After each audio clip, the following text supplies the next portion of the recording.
هر بلوچ په دې باور لري چې له پاکستان سره گزاره نه کیږي او باید په توره باندې حساب ورسره وکړي، د ټوپک په شپیلۍ خبره ورسره وکړي، د سنګر کې خبره ورسره وکړي. نور له پاکستان سره د حقوقو د غوښتلو معامله شاته تللې ده، بالکل شاته تللې ده، بالکل شاته تللې ده، داسې پټه شوې ده.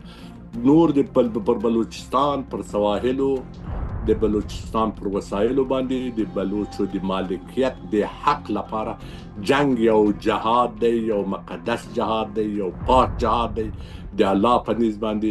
د بندگانو په نيز باندې د حق جهاد دی. هغه څوک چې په خپل مال او په خپل مالکیت په دفاع کې مړ شي